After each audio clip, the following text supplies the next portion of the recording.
My name is Alex, and for 10 years, I was the head of the IT department at a company called Innovatech.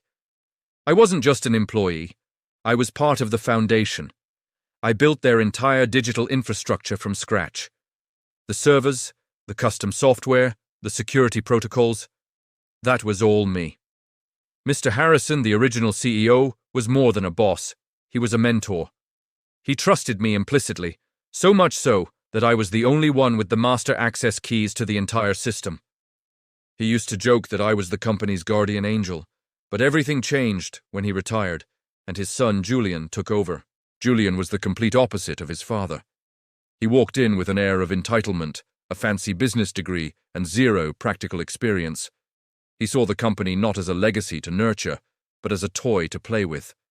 He started by redecorating the executive floor, spending a fortune on things that had no impact on our actual work. Then, he started meddling in departments he knew nothing about. His favorite target? Eat. He'd stroll into my office, look at our complex server racks, and say things like, "Why do we need all this old junk? Let's just move everything to the cloud." He had no idea what the cloud even meant. It was just a buzzword he'd heard. I tried to explain patiently that our custom systems were highly secure and efficient, tailored specifically for our needs, and a migration would be a colossal, expensive, and risky undertaking. He'd just wave his hand dismissively and say, "Just make it happen, Alex. We need to look modern." The tension came to a head during a company-wide meeting.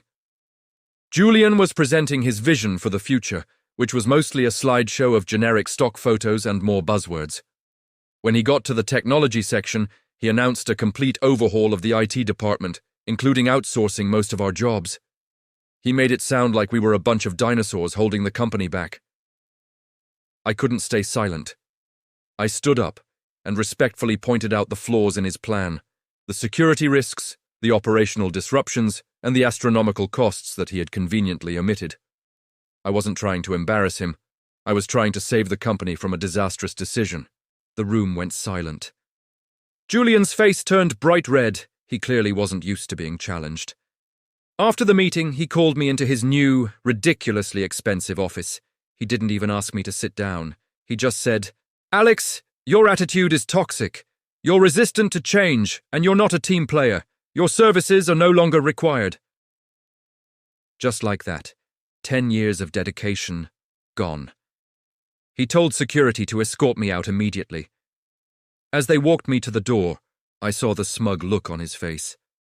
He thought he'd won. He thought he'd gotten rid of the old guard. He had no idea what he had just done. I didn't argue. I didn't plead. I just handed over my company laptop and phone.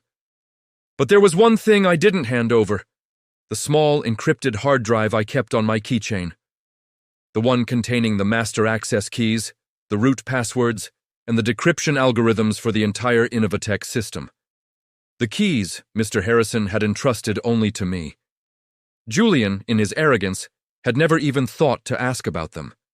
He probably didn't even know they existed. I went home, not angry, but with a strange sense of calm. I knew what was coming. The next morning, my phone started ringing off the hook. It was my old colleagues. "Alex, nothing's working! We're completely locked out! The servers are down! We can't access the client database!" The chaos had begun. Without the master keys, their new outsourced IT team was useless. They were trying to break into a fortress that I had designed. They couldn't reset passwords. They couldn't access the core servers. They couldn't restore backups. The entire company was paralyzed. By midday, the calls weren't from my colleagues anymore. It was Julian.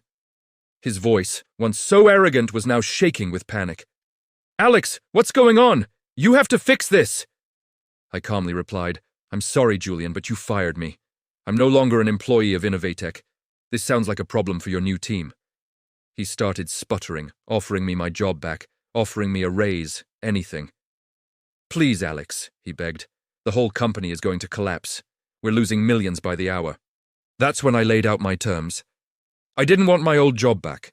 I told him I would come back, but as an independent consultant. My fee would be what the company was losing every single hour they were down. And I would report directly to the board of directors, not to him. Furthermore, I wanted a public apology for my wrongful termination, and the immediate reinstatement of my entire team, with a guarantee of no outsourcing. He was trapped. He had no choice but to agree to every single one of my demands. I walked back into that office the next day, not as a fired employee, but as the person holding all the cards. The entire staff, from the interns to the senior managers, applauded as I walked through the door. Julian stood by his office, looking defeated. I walked over to the main server room, plugged in my hard drive, and with a few keystrokes, brought the entire system back online. It took me less than 5 minutes. The board was furious with Julian. His reckless decision had almost destroyed the company. He was stripped of his CEO title and demoted to a minor role where he couldn't do any more damage. Mr. Harrison even called me personally to apologize for his son's actions and thank me for my loyalty. I ended up negotiating a new role for myself, not just as head of IT, but as the chief technology officer with a seat on the board. I made sure my team was secure and well compensated for the stress they'd endured. The whole experience taught me a valuable lesson.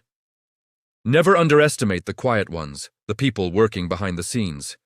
They are often the ones holding everything together. As for Julian, I think he learned his lesson too. A fancy title and a corner office don't mean anything if you don't respect the people who built the kingdom you inherited. He thought he was firing a simple employee, but he had no idea he was handing me the keys to his entire kingdom. Thanks for watching, and don't forget to like and subscribe for more stories.